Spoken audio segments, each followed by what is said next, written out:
Menurut Pak Eka dari selama pengalaman di sekuritas nih kira-kira masih menarik nggak sih Pak buat orang-orang tetap di saham entah dia berinvestasi ataupun trading nih? Ya. Menurut Pak Eka gimana nih? Masih belum ada OJK zaman itu, Bli. Oh, belum ada Belum OJK? ada. Jadi Bapak paham, kita mau ngambil yang pendek atau yang jangka panjang nih. Kalau yang jangka panjang mungkin saham. Halo semuanya, selamat datang di podcast saya. Kali ini saya kedatangan salah satu kepala cabang dari Sekuritas KB Valburi cabang Bali Denpasar, Pak Eka. Selamat pagi, siang ataupun malam nih teman-teman semuanya.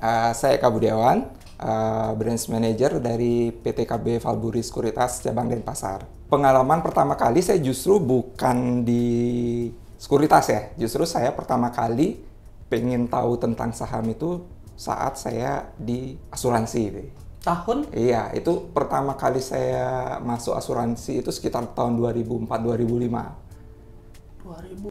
Karena saat itu untuk buka akun saham masih 25 juta.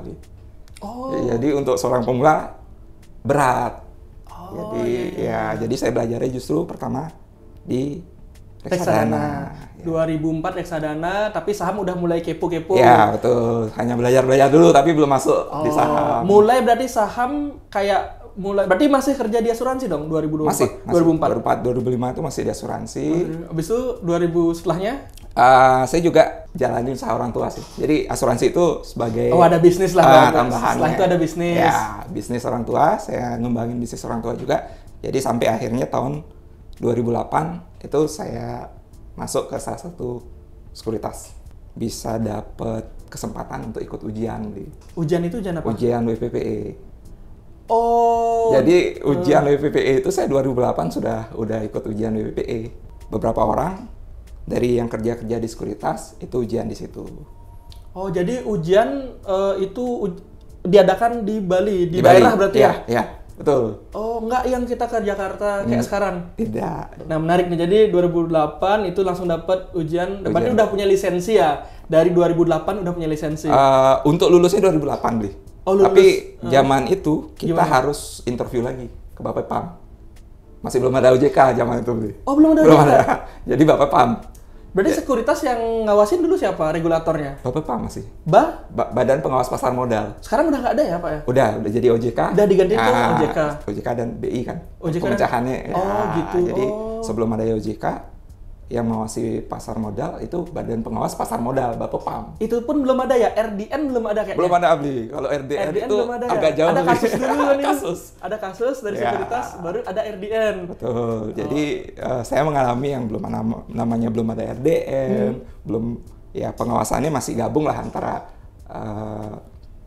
bank sama ini ya pasar modal masih di Bapak PAM sih yang ini. Belum Berarti dulu tuh kalau uang nasabah kalau nggak ke RDN berarti uang nasabah ke dipegang di sekuritas. Jadi ada rekening khusus sekuritas nih, kita transfernya ke rekening sekuritas. Oh, jadi yang nyimpen dana kita bukan RDN kayak sekarang kan kita Bukan. punya RDN ya, rekening dana nasabah yang mana itu ada di bank masing-masing. Iya, betul. Ya, tanda kutip lebih aman. Lebih aman, jauh. Jadi kalau sekuritasnya kolaps lagi ya kan aman. Iya, uang karena ada di uang RDN, atas nama kita sendiri kan. Bukan atas nama. Berarti dulu uang atas nama sekuritas. Sekuritas. Kita kayak top up ke sekuritas terus. Betul. Berarti uang itu milik kita ketika kita tarik dana aja. Iya, betul.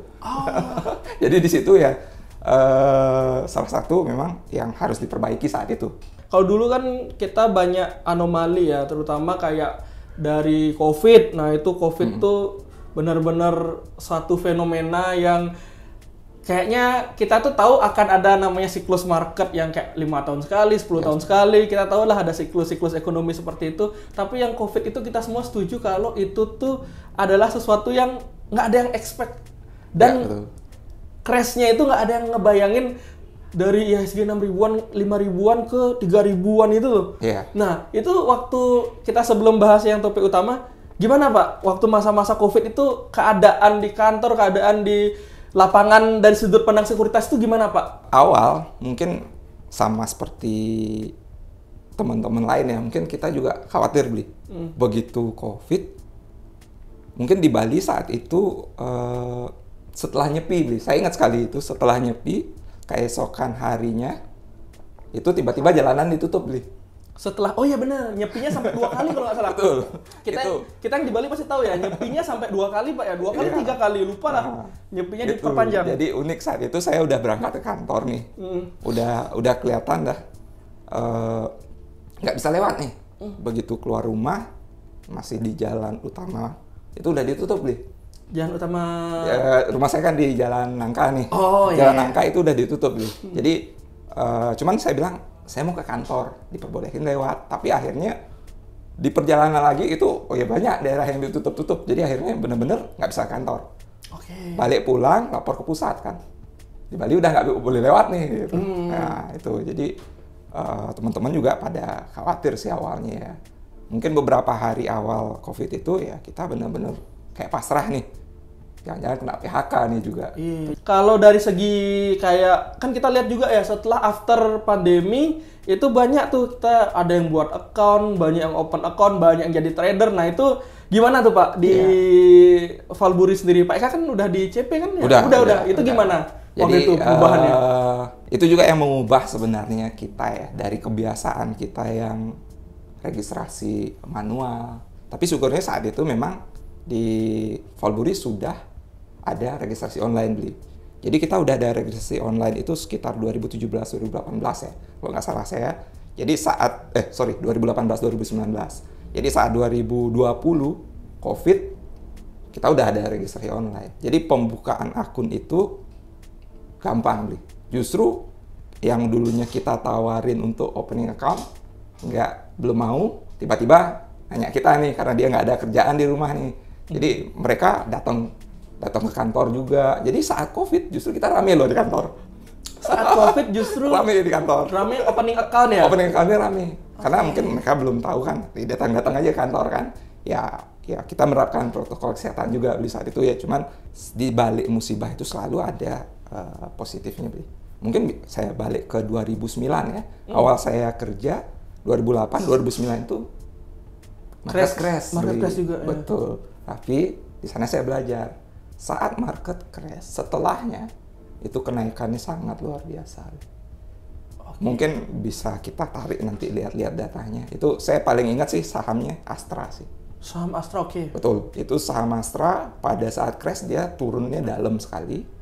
Tapi akhirnya bisa mengalami kenaikan, seingat saya itu sampai 600% juga. Wow, kenceng dalam ya. 1 tahun. Yang paling saya ingat itu.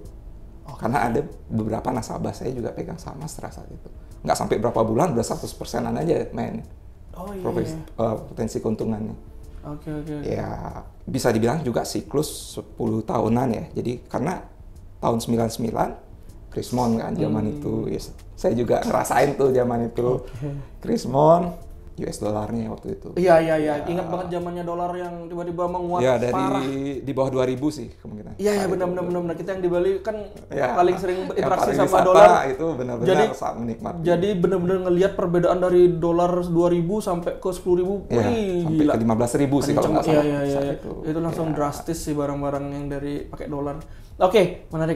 Berarti 2020 justru kayaknya bukan cuma Valburi ya, kayak hampir semua. Bahkan kan datanya juga ada investor kita makin meningkat setelah COVID. Pandemi ya. Ya, setelah pandemi makin meningkat dan itu mulailah ya saya dan temulah juga kayak Mas Bekti, teman-teman yang emang ada trader-trader juga. Semua jadi pengen jadi trader waktu itu 2020. Nah, habis itu singkat cerita 2020, 21, 22 mulailah aktivitasnya normal kan?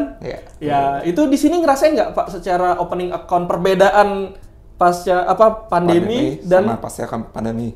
Mungkin justru setelah pandemi ya udah nggak banyak lagi yang opening account. Nggak sekenceng gitu ya? Pada saat pandemi, benar. Jadi yang di pasar modal memang ya kita nggak ngerasain sih sebenarnya jadinya pandemi ya. Karena yang ngerasain benar-benar yang pariwisata karena ya sektor-sektor real ini ya. Ya, kalau yang udah sektor yang bisa online, udah mereka pasti menikmati hasil yang bagus sih saat itu. Iya, yang penting bisa lihat peluangnya kan ya invest di yang kemarin aja kalau kita ngawur waktu COVID invest BRI, BCA ya saham-saham nggak usah lah sebut saham gorengan ya saham-saham yang big cap aja itu invest ngawur lah waktu itu ketika berani Itu Pasti, udah berbunga banget kan, karena kan gila-gilaan kenceng banget. Oke, udah berarti 2020 kita udah terjawab. Nah, kemudian nih sekarang kan 2024, kemarin kita masih masa tenang pergantian presiden, dan sekarang sudah digantikan oleh Pak Prabowo dan Mas Gibran di 2025. Menurut Pak Eka, dari selama pengalaman di sekuritas nih, kira-kira masih menarik nggak sih Pak buat orang-orang tetap di saham, entah dia berinvestasi ataupun trading nih? Menurut Pak Eka gimana nih? Selama yang saya jalanin ya, itu kalau di saham, kalau yang memang time frame-nya jangka panjang, itu masih pasti tetap bagus aja gitu. Masih tetap bagus. Dan juga sama. Kalau yang scalping kan pasti tiap hari ada yang bisa. Ada aja peluangnya. Iya, tetap peluang tuh pasti ada. Jadi tinggal kita ngikutin gaya strategi kita aja. Kita mau ngambil yang pendek atau yang jangka panjang nih. Kalau yang jangka panjang mungkin saham BBCA masih tetap jagoan sih kalau saya. Sebelum podcastnya ini dimulai, saya juga sempat kok lihat RTI itu ada harga saham GoTo, Gojek, Tokopedia itu udah dari 50 sekarang ke 70-an loh. Nggak tahu nih setelah podcast ini tayang atau setelah kamu nonton video ini, harga saham GoTo di berapa? Itu sekarang di 70-an Pak, dari 50-an. Itu kayaknya udah mulai coba spekulasi lah, pada spekulasi masuk duluan. Ya, jadi kan rumusnya gitu kan, sebelum ada news, sebelum ada real apanya berdata segala macam, rata-rata market kan berspekulasi dulu. Betul. Wah, nanti nih mau kesini nih sektornya nih gitu kan. Jadi kayaknya iya sih juga Pak ya. Ini bukan pom-pom ya, maksudnya saya nggak ada punya sahamnya. Ini cuma ngobrol-ngobrol ngarung idul aja nih kita nih. Dan kalau teman-teman mau open account seperti biasa, teman-teman bisa open account KB Valburi dan bisa join di grup saya, karena di sana juga bukan cuma scalping kita sekarang, tapi ada juga beberapa analisa-analisa dari tim yang akan membantu teman-teman untuk trading ataupun nanti invest ya. Jadi linknya ada di deskripsi saya, jangan lupa open account. Thank you Pak Eka. Ya, sukses beli. Sukses banget ya. Thank you udah hadir di podcastnya. Terima kasih semuanya. Ya, terima kasih semuanya.